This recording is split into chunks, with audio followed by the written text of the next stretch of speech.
The lingering scent of cheap beer clung to the air, a sickly sweet undercurrent to the usual comforting aroma of home. Nan stumbled, her laughter echoing too loudly in the otherwise quiet apartment. She reached out, her fingers brushing against the cool smoothness of the wall, grounding herself against the gentle sway of the room. Dee watched her, a faint smile playing on her lips, an unsettling mix of amusement and concern in her eyes. Nan's world swam a little, a kaleidoscope of blurry colors and distorted sounds. Too much, a small voice whispered in her head, too much, too loud. Yet, a strange defiance pushed her forward. She wanted to be seen, wanted to be understood, wanted the swirling emotions within her to finally spill over. Nan, Dee's voice, a soothing balm against the chaos in her head, who made you drink so much beer? The question was laced with a gentle reprimand, yet Nan heard only the underlying affection. It was an affection she craved, a warmth that both comforted and terrified her. She reached out, her hand landing clumsily on Dee's shoulder, the fabric of her shirt soft beneath her fingertips. No one, she slurred, her words thick and clumsy. Just needed it. Needed what? To forget Chanu. To escape the gnawing emptiness that followed her like a shadow. To finally bridge the chasm that separated her from the one person she truly wanted. The questions tumbled within her, unanswered, unanswerable. She swayed again, her grip tightening on Dee's shoulder. A sudden wave of dizziness washed over her, and she closed her eyes, bracing herself against the nausea. Come on, Dee said, her voice closer now, let's get you to bed. A hand gently guided her, a steadying presence in the swirling chaos. Nan leaned into her touch, a sigh escaping her lips. It was so easy to surrender to this warmth, to this acceptance.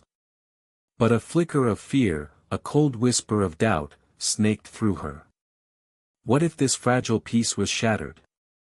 What if, when the haze of alcohol lifted, she was left with nothing but the chilling reality of rejection? As they passed the small table by the window, Nan's gaze fell on the empty space where the crystal ball usually sat. Her heart lurched. The broken pieces, hastily swept away earlier, were a stark reminder of her carelessness, of the precious memories shattered along with the fragile glass. Dee had loved that crystal ball, a whimsical gift from a shared trip years ago. Nan had promised herself she would replace it, but the task seemed insurmountable, a physical representation of the emotional burden she carried. The ball, she mumbled, her voice barely above a whisper, a knot of guilt tightening in her stomach. Dee paused, her hand still resting on Nan's back. A silence stretched between them, heavy with unspoken words. Nan braced herself for the anger, the disappointment she knew she deserved. Instead, Dee simply said, I know. And then, after a pause, I bought a new one. Nan's head snapped up, her eyes wide with disbelief. You what? Dee smiled, a genuine, unguarded smile that warmed Nan from the inside out. I went to several gift shops today, she said, her voice soft, and just bought it. Otherwise, I wouldn't dare to come home to see you. She led Nan towards the table, where a small, shimmering crystal ball now sat, catching the dim light of the apartment. It was identical to the old one, a perfect replica of the cherished memory. The gesture, so simple yet so profound, pierced through Nan's defenses. The alcohol-fueled bravado crumbled, leaving her raw and vulnerable. The words she had been holding back, the feelings she had suppressed for so long, surged to the surface. Dee, she whispered, her voice trembling. Dee turned to her, her gaze searching. The silence stretched, thick with anticipation. Nan took a deep breath, her heart pounding against her ribs. I like you, she finally confessed, the words tumbling out in a rush. The confession hung in the air, fragile as the crystal ball, waiting to be shattered by rejection. Nan held her breath, her gaze fixed on Dee's face, searching for any flicker of disapproval, any hint of the rejection she feared. Time seemed to slow to a crawl, each second an eternity. The city outside, a sprawling tapestry of lights and shadows, continued its relentless rhythm, oblivious to the quiet drama unfolding within the confines of Nan's small apartment. Cars honked, sirens wailed in the distance, and the faint hum of the city's nightlife filtered through the closed windows. Inside, however, the world had narrowed to the space between two people, the unspoken words hanging heavy in the air. Ms. Hang sat in his car, parked across the street from Nan's apartment building. He watched the faint glow of light from her window, his face impassive. He had been tasked by Gong-o to keep an eye on Nan, to ensure her safety, to gather information. Gong-o's obsession with Nan, with unraveling the mysteries surrounding his brother's death, was consuming him. Ms. Hang, ever loyal, carried out his orders without question, yet a flicker of unease danced at the edges of his mind. He couldn't shake the feeling that something was amiss, that the pieces of the puzzle weren't fitting together. Gong-o paced restlessly in his office, the city lights spread out before him like a glittering map of his ambition. His thoughts were a tangled mess of calculations and suspicions, of the cold logic of business and the burning ache in his heart. He couldn't understand Nan, her evasiveness, her reluctance to accept his help, his affection. He knew she was hiding something, something connected to his brother's death. But beneath the suspicion, a deeper, more primal emotion simmered. He wanted her, wanted to protect her, wanted to unravel the secrets she held so close. Chanda sat alone in his dimly lit study, a half-empty glass of whiskey in his hand. His engagement to Shitty was a strategic move, a carefully calculated step in his climb to power. Yet, the image of Nan, her laughter, her vulnerability, haunted his thoughts. He had pushed her away, convinced himself it was for her own good, that he could protect her by keeping her at arm's length. But the emptiness that gnawed at him told a different story.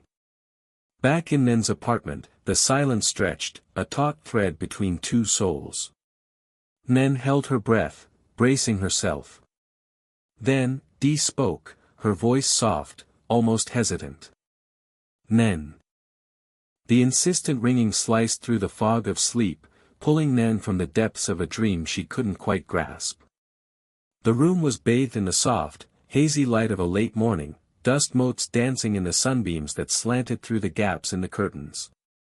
She reached for the phone on her nightstand, her hand fumbling blindly amidst a tangle of charging cables and discarded sketches. "Hello?" she mumbled, her voice thick with sleep. The crisp, professional tone on the other end jolted her awake. "Nan. Haven't you gotten up yet?" It was her superior, Mr. Lee, his voice laced with a subtle undercurrent of disapproval. A wave of panic washed over her. She glanced at the clock on her bedside table. 12:40 p.m. Her heart hammered against her ribs. She was late. Terribly late. Mr. Lee had specifically emphasized the importance of punctuality, particularly for this meeting.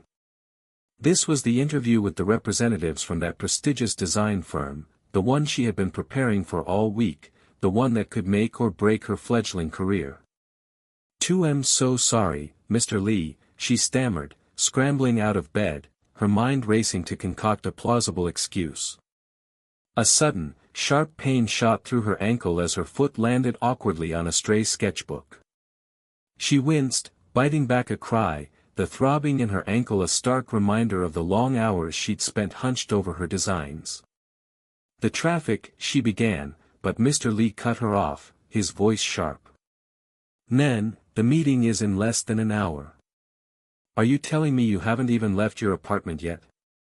She squeezed her eyes shut, images of her meticulously prepared portfolio, the carefully chosen outfit now crumpled on the chair, flashing through her mind. I thought the interview was at 2 o'clock. The silence on the other end stretched, thick and heavy with unspoken judgment. Then, Mr. Lee's voice, tinged with disbelief, echoed in her ear. "Nan. Today is Saturday." Saturday. The word hung in the air, a single syllable that shattered the frantic urgency that had gripped her. Saturday. The realization washed over her, a strange mixture of relief and a dull, aching disappointment. She had been so focused, so driven, that she had completely lost track of the days. The pressure, the constant striving, had blurred the lines between work and life, until all that remained was a relentless pursuit of a future that always seemed just out of reach. "Oh," she whispered, the word barely audible. The silence stretched again, punctuated only by the faint hum of the city outside her window. She could practically hear Mr. Lee's thoughts, the unspoken reprimand, the disappointment. "I apologize, Mr. Lee," she said, her voice hollow. "I must have misunderstood." Mr. Lee sighed, the sound carrying a weariness that resonated with her own. "Just try to relax, Nan," he said, his voice softening slightly. "It's the weekend. You deserve a break." The line went dead. Nan stood there, the phone still clutched in her hand, the sudden quiet amplifying the emptiness within her. A break. The concept felt foreign, almost alien. She looked around her small apartment, the cluttered surfaces a testament to her relentless work ethic. Sketches, fabric samples, and half-finished designs littered every available space, a physical manifestation of the thoughts and ideas that constantly whirled through her mind. The sunlight filtering through the window now seemed to mock her, highlighting the dust motes dancing in the air, a silent accusation of her neglected personal life. She sank onto the edge of her bed, the lingering throbbing in her ankle a reminder of the physical toll her ambition was taking. The image of Chanu flashed through her mind, his gentle smile, the way his eyes always seemed to see right through her carefully constructed facade. He had warned her about this, about pushing herself too hard, about losing herself in the pursuit of success. She had brushed him off, dismissing his concerns with a wave of her hand, telling him she knew what she was doing. But now, standing here in the quiet emptiness of her apartment, the weight of her solitude pressed down on her, heavy and suffocating. The thought of Chanu brought with it a fresh wave of pain. He was getting married to Shitty. Dee had told her, her voice carefully neutral, but Nan had heard the unspoken sympathy beneath the words. Dee, her ever-supportive sister, the one person who had always been there for her, was now bound to Chanu's family in a way that Nan never could be. The tangled web of relationships, the unspoken feelings, the ever-present shadow of Gong Yu's death, it all felt like a suffocating weight, pressing down on her, stealing her breath. She closed her eyes, trying to block out the memories, the guilt, the confusion. She needed to escape, to clear her head. Perhaps a walk, she thought, a walk through the city, a chance to breathe, to reconnect with the world outside the confines of her apartment, outside the suffocating pressure of her ambition. She needed to find a way to untangle the knots in her heart, to find a path forward, a path that wasn't paved with the broken fragments of her past. The city beckoned, a symphony of noise and movement, a stark contrast to the stifling silence of her apartment. Perhaps, just perhaps, amongst the chaos, she could find a semblance of peace. The elevator doors slid open with a hushed sigh, revealing a corridor bathed in the soft glow of recessed lighting. Polished wood floors gleamed underfoot, reflecting the abstract art hanging on the walls. A young woman, Nan, stepped out, clutching a folder to her chest. Her heart tapped a nervous rhythm against her ribs. This floor, a hushed sanctuary of executive offices, intimidated her. She smoothed non-existent wrinkles from her skirt, the crisp fabric a stark contrast to the tremor in her hands. Just a review meeting, she told herself, a formality. She could almost taste the metallic tang of anxiety at the back of her throat. A quick in, quick out. That was the plan. A smartly dressed assistant approached, his smile polite but impersonal. "Miss Nan?" he inquired, his voice a smooth baritone. She nodded, her throat suddenly dry. "This way, please." He gestured towards a door at the end of the hallway, its dark wood radiating an aura of power. A knot tightened in Nin's stomach. This wasn't the direction of the conference room. Doubt, a cold finger, traced a line down her spine. Something's not right. In front is Mr. Gong's study, the assistant continued, his tone unwavering. He is waiting for you inside. One person. His words hung in the air, each syllable a tiny hammer blow against the fragile construct of her composure. Mr. Gong. The name resonated with a power she couldn't quite comprehend, a power that seemed to seep into the very walls around her. Nin's mind raced, thoughts colliding like startled birds. Mr. Gong. Which Mr. Gong? The possibility that it could be him sparked a chilling premonition. You got it wrong, she said, her voice thinner than she intended. I'm here for the review meeting. She forced a smile, a brittle, unconvincing thing. The assistant's expression remained unchanged, a mask of professional courtesy. No, Mississippi. Mr. Gong specifically requested your presence. He opened the door, revealing a room of understated elegance. Dark wood paneling, floor-to-ceiling bookshelves, and a large desk dominating the center. Behind it, a figure sat bathed in the warm glow of a desk lamp, his features obscured by shadow. Panic, sharp and sudden, clawed at Nin's chest. The air thickened, pressing down on her, making it hard to breathe. Gong-o. It was him. The memory of their previous encounters, charged with an unsettling intensity, flooded her senses. His gaze, sharp and unwavering, his voice, low and resonant, the way he seemed to see right through her carefully constructed defenses. She had to leave. Now. Oh, I don't care who he is, she blurted out, the words tumbling out in a rush, a desperate attempt to reclaim control. I have something to do. I have to go. She backed away, her eyes fixed on the figure behind the desk, who had now risen to his feet. The movement, slow and deliberate, sent a shiver of apprehension down her spine. He stepped into the light, and Nin's breath caught in her throat. Gong-o. He looked even more imposing than she remembered, his tailored suit accentuating his broad shoulders and powerful frame. His face, etched with a seriousness that bordered on severity, held a flicker of something else, something that made her heart pound even faster. Was it recognition? Expectation? Or something darker, something she couldn't quite decipher? Miss Nen, he said, his voice smooth as polished stone, yet carrying an undercurrent of steel. I believe we have unfinished business. He crossed the room, each step measured, purposeful, closing the distance between them.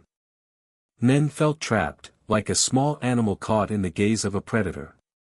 Her mind scrambled for an escape route, but the walls of the office seemed to close in on her, suffocating her with their silent, oppressive presence. She wanted to run, to disappear, to be anywhere but here, in this room, with this man. But her feet felt rooted to the spot, paralyzed by a mixture of fear and a strange, unsettling fascination. Why was he doing this? What did he want from her? The questions swirled in her mind, unanswered, adding to the growing sense of unease. The review meeting, Chanu, her sister Dee, all faded into the background, overshadowed by the imposing presence of Gong-o. This was more than a simple misunderstanding. This was something deeper, something more complex, something that threatened to unravel the carefully constructed threads of her life. And she had a terrifying premonition that she was powerless to stop it. The faint scent of sandalwood, emanating from him, filled the air, a subtle yet potent reminder of his power, his presence, his unwavering control. She swallowed hard, the silence stretching between them, heavy with unspoken words and simmering tension.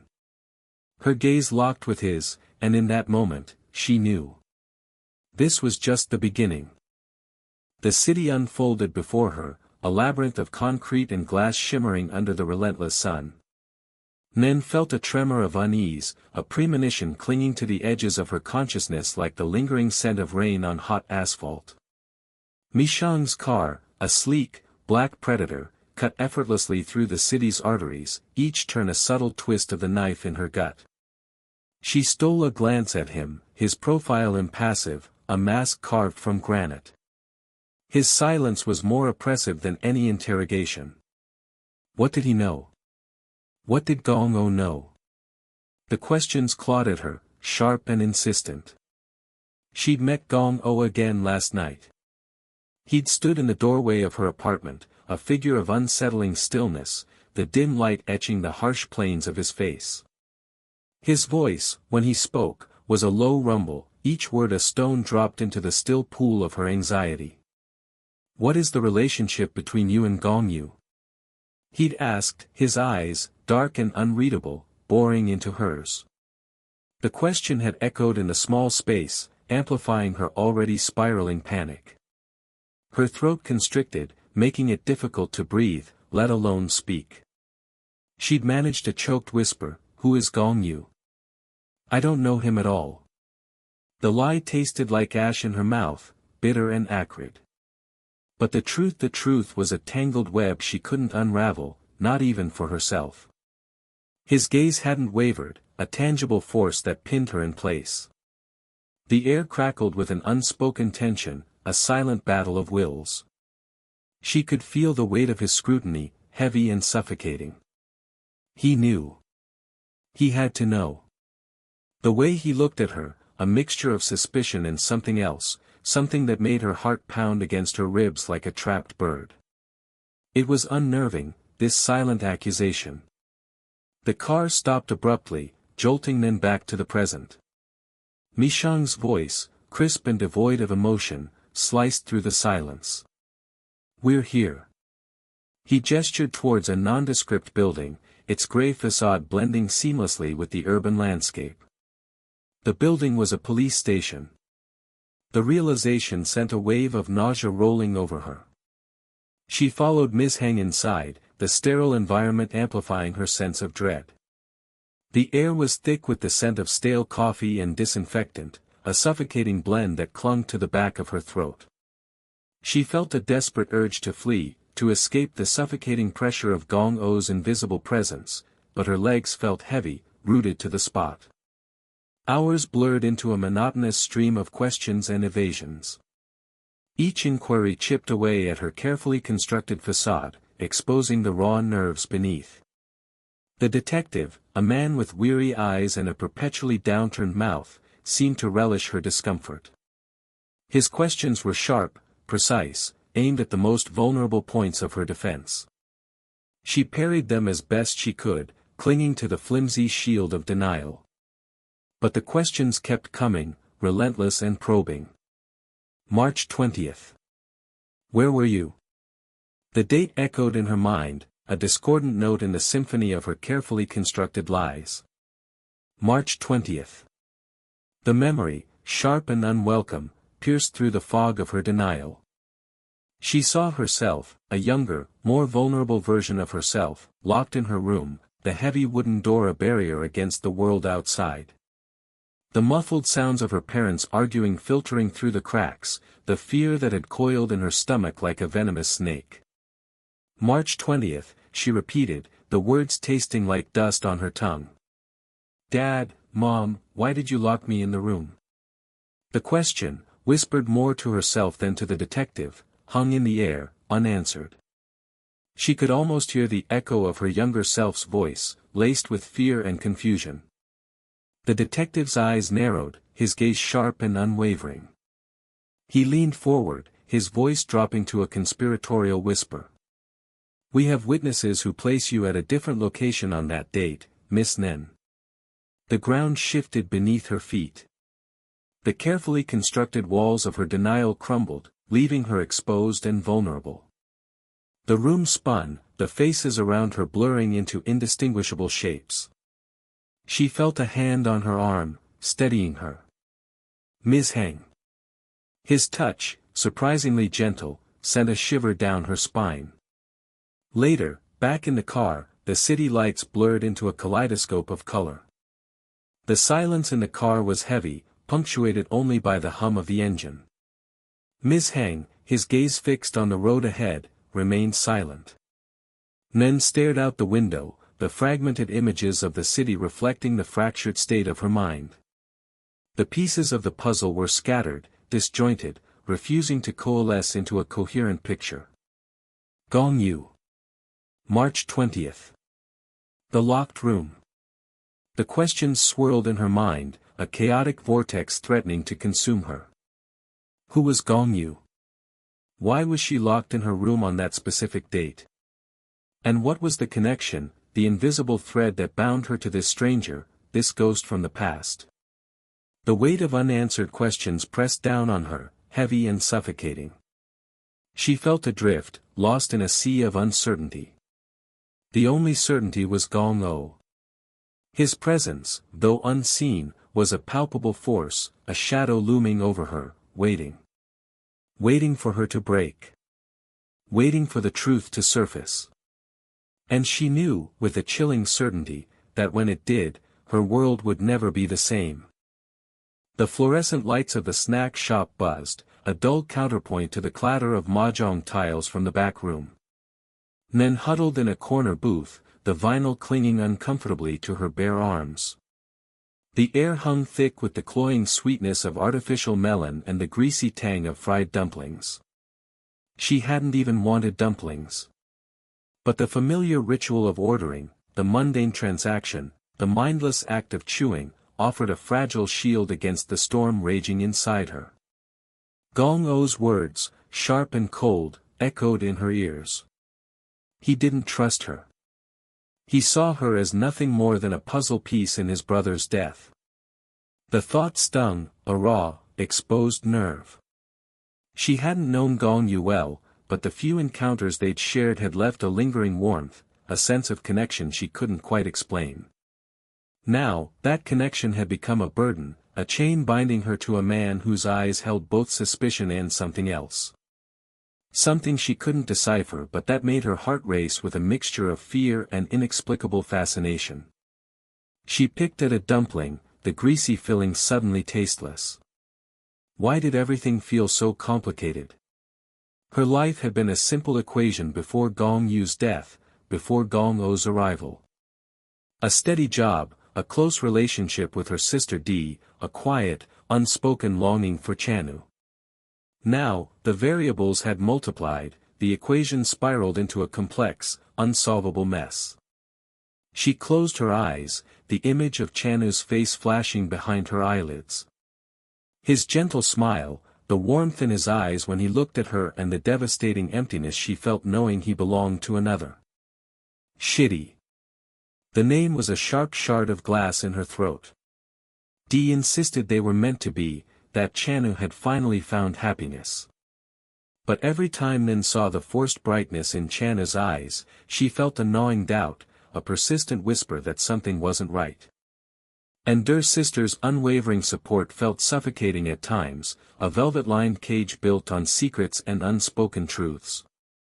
Nen sighed, the sound heavy with exhaustion. She pushed the plate of dumplings away, the smell suddenly nauseating. All she wanted was to disappear, to fade into the background noise of the city, to become invisible. Across the street, Miss Hang watched from the tinted window of a parked car.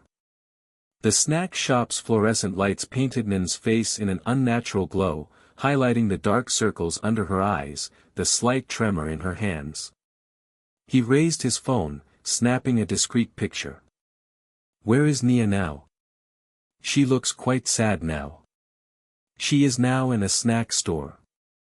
She is quite enjoying herself. He sent the message to Gong-o, his tone deliberately neutral, masking the flicker of concern he felt. He had been observing Nen for weeks, following her movements, cataloging her habits. Gong-o's instructions were clear: gather information, keep a close watch. But the more he observed, the less he understood. Nen didn't fit the profile of someone involved in Gong-yu's death. There was a fragility about her, a vulnerability that contradicted the calculated image Gong-o had painted. He watched as she rose from the booth, her movements slow and hesitant. She paid for her untouched dumplings, her fingers fumbling with the bills, and stepped out into the neon-lit street. Miss Hang started the car, the engine humming to life. He followed her at a discreet distance, the city lights blurring into a kaleidoscope of color. His mind replayed Gong O's words, the steely resolve in his voice. Find out what she knows, Miss Hang. She's hiding something. But what if she wasn't hiding anything? What if she was just another casualty, caught in the crossfire of a truth she didn't understand? The thought lingered, an unsettling counterpoint to the rhythmic hum of the engine. Nen walked aimlessly, the city's cacophony a dull roar in her ears. The scent of exhaust fumes mingled with the sweet aroma of street food, creating a strange, unsettling perfume. Each step felt heavy, each breath a conscious effort. The encounter with Gong O had left her shaken, the veiled accusations resonating deep within her. She wasn't used to confrontation, to the sharp edges of suspicion and distrust. Her world had always been soft, cushioned by Dee's protective presence.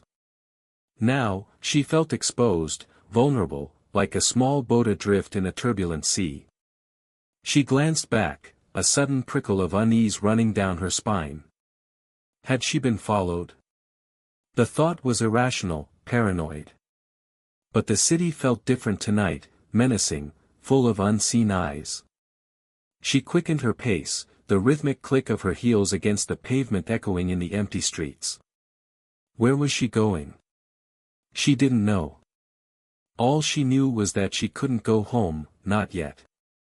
Not while the weight of Gong O's gaze still pressed down on her, not while the unspoken questions about Gong Yu's death swirled in her mind like a flock of restless birds. She needed time, space, a moment to breathe and gather her scattered thoughts. But the city offered no solace, only a relentless barrage of sights and sounds that amplified her inner turmoil. She stopped at a street corner, the traffic lights flashing red and green, a chaotic ballet of light and motion.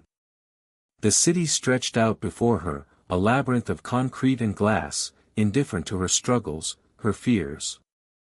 A wave of loneliness washed over her, a cold, suffocating tide. She closed her eyes, wishing for the simplicity of her old life, for the comfort of Dee's presence, for the fleeting warmth of Chanu's smile. But those were just memories now, fading echoes of a past that no longer existed. She opened her eyes, the city lights blurring through a film of unshed tears. She had to find a way to navigate this new reality, this treacherous landscape of suspicion and unanswered questions. She had to find a way to protect herself, to uncover the truth, even if it meant confronting the darkness that lurked beneath the surface. The sleek, metallic lines of the Northeast Technology headquarters seemed to stretch endlessly towards the smog-veiled Hong Kong sky. Inside, the air thrummed with a nervous energy. The conference room, a sterile expanse of glass and polished wood, was packed.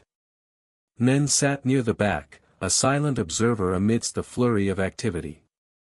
Her fingers traced the rim of her water glass, the cool condensation a stark contrast to the heat building in her chest. Each hushed conversation, every furtive glance, amplified her unease. It had been a week since Gong Yu's death, a week of veiled questions and unspoken suspicions. And a week since she'd last seen Gong O. The thought of him, of the intensity in his eyes, sent a shiver down her spine. She pushed the thought away, focusing on the presentation projected on the massive screen. The new NE phone, sleek and futuristic, promised to revolutionize the market. But even the glossy images couldn't distract Nen from the gnawing feeling that something was wrong. The air crackled as Gong O entered the room. His presence filled the space, silencing the murmurs. He moved with a quiet power, his gaze sharp and unwavering. Nen felt her breath catch in her throat. He hadn't looked at her, not even a flicker of acknowledgement, yet she felt his presence like a physical weight.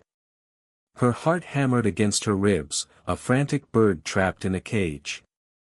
Why did he affect her so? His brother's death, the mystery surrounding it, the strange pull she felt towards him, it was a tangled web she desperately wanted to untangle, yet couldn't bring herself to escape.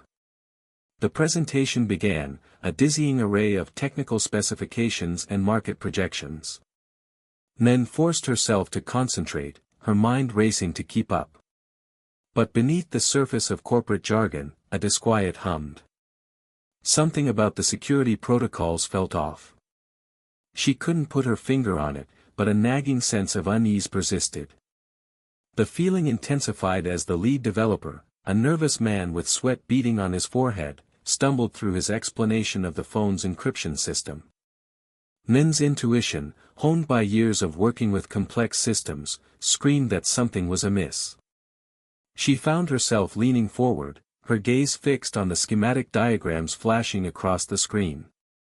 Numbers and symbols danced before her eyes, forming patterns, revealing vulnerabilities. The presenter droned on, oblivious to the storm brewing within her. Her fingers itched to reach for a keyboard, to test her suspicions. She knew, with a chilling certainty, that she could break through the phone's defenses. The thought startled her. Should she speak up? The potential fallout, the accusations, the scrutiny, it was daunting. But the alternative, allowing a flawed product to launch, was unthinkable. She glanced at Gong-o.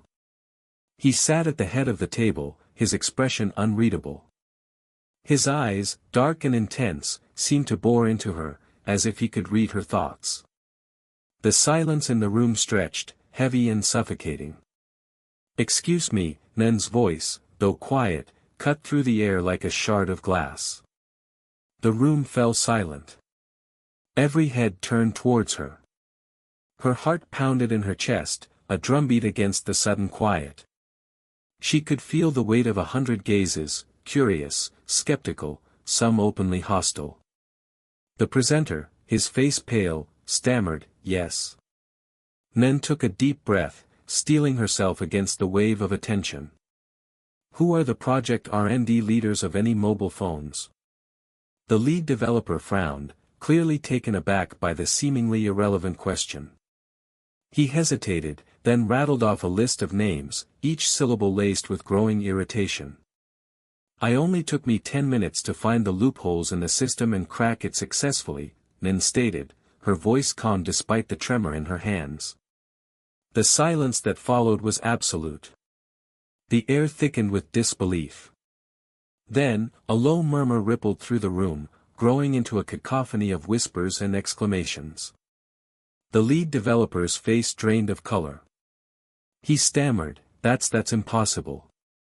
Our security system is impenetrable." Gong-o's voice, sharp and cold, sliced through the noise. "Is it?" His gaze, fixed on Nen, was like a laser beam. It was a challenge, an accusation, and something else she couldn't quite decipher. Her stomach churned. This was it. The moment of truth. She had thrown down the gauntlet, and now she had to back up her claim. The room buzzed with nervous energy. Someone brought her a laptop, its screen glowing like a beacon in the dim light. Nen's fingers flew across the keyboard, a blur of motion. Lines of code scrolled across the screen, a digital dance of logic and vulnerability. She could feel the weight of every eye upon her, the pressure mounting with each passing second. Doubt gnawed at the edges of her mind. What if she was wrong? What if she had made a mistake? But the doubt was fleeting. Her fingers moved with a practiced ease, guided by an instinct she couldn't explain. She navigated through the system's defenses, bypassing firewalls, exploiting weaknesses, until finally, she reached the core. The room held its breath. A small, almost imperceptible smile touched Nen's lips. Done. The silence stretched, taut and heavy. Then, pandemonium erupted. The carefully constructed facade of corporate composure crumbled. Accusations flew, fingers pointed, blame shifted like quicksilver. Gong-o watched the chaos unfold, his expression unreadable.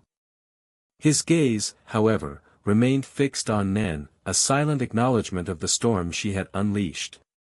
The air crackled with tension, the unspoken questions hanging heavy in the room. Who was this woman who had so effortlessly exposed their vulnerabilities? And what did her knowledge mean for the future of any technology? Nen stood amidst the swirling vortex of confusion and anger, a solitary figure in the eye of the storm. She had done what she thought was right, but the consequences of her actions remained to be seen. The weight of Gong-O's gaze, the intensity of his scrutiny, settled upon her like a shroud. It was a look that promised both danger and something else, something that sent a shiver of anticipation, and perhaps fear, down her spine. The sleek lines of Gong-O's modernist home felt cold against the backdrop of the relentless rain. Inside, the air hung heavy, thick with unspoken words and the ghost of Gong-Yu. Nen sat stiffly on the edge of a stark white sofa, the plush cushions offering no comfort. She traced the rim of her teacup, the delicate porcelain a stark contrast to the turmoil churning within her. Why had she agreed to come here? This house, this man, everything about Gong-O screamed danger, a warning she desperately wanted to heed. But something held her back, a strange, unsettling curiosity mixed with a flicker of concern. For him. The thought startled her.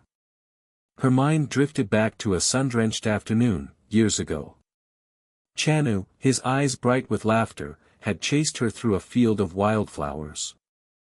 "Dee, would you like to marry me?" he'd asked, his voice breathless, a playful lilt in his tone. She remembered the way her heart had soared, a giddy, weightless feeling. But it was Dee, her sister, who had stepped forward, her face serene, her eyes filled with a quiet understanding. Yes, Dee had replied, her voice soft but firm. The memory twisted in Nen's gut, a sharp, stinging reminder of what could have been. Now, here she was, entangled in the aftermath of another man's life, a man whose face she barely knew, a man whose brother she shivered, pulling herself back to the present. Gong-O sat opposite her, his gaze intense, unwavering. He spoke little, yet his silence felt heavier than any accusation. She could feel his eyes boring into her, dissecting her, searching for answers she didn't possess. The tension in the room crackled like static, making her skin prickle. She began, her voice barely a whisper, then trailed off, unsure of what to say. What could she possibly say to this man, this stranger who held her fate in his hands? Again, her thoughts spiraled back to the past. Dee, always so composed, so self-assured. "I'll let him know I am the one who stay by his side all the time," Dee had said, her voice laced with a quiet determination that Nen had always envied. "It's me, not you." The words had hung in the air, heavy with unspoken meaning. Had Dee always known? Had she always orchestrated everything? Nen's breath hitched in her throat, a knot of resentment tightening in her chest. The rain outside intensified, mirroring the storm raging within her. She felt trapped, suffocated by the weight of secrets and unspoken truths. She longed to escape, to run far away from this house, from this man, from the tangled web of lies that surrounded her. But where could she go? Suddenly, the scene shifted. She was standing in a brightly lit hall, the air buzzing with excitement. Music swirled around her, the scent of lilies and champagne filling the air. She saw Chanu, impeccably dressed, his eyes radiating happiness. But it wasn't her hand he held. It was Shidi, radiant in a flowing white gown. The engagement ceremony. She felt a pang of jealousy, sharp and piercing, but it was quickly overshadowed by a wave of exhaustion, a bone-deep weariness. "Dad, sis, what's happening here?" she whispered, her voice choked with confusion. The world tilted, the faces around her blurring into a kaleidoscope of colors. She felt Dee's hand on her arm, a steadying presence. But the comfort was fleeting, replaced by a chilling realization. She was a pawn in their game, a piece to be moved strategically across the board. Back in Gong-O's house, the silence stretched, punctuated only by the rhythmic drumming of the rain. He rose abruptly, his movements fluid and predatory, and walked towards the window. He stood there for a long moment, his back to her, a silhouette against the gray sky. "It's not only beautiful at sunrise, but also on rainy days," he said, his voice low and husky, almost a whisper.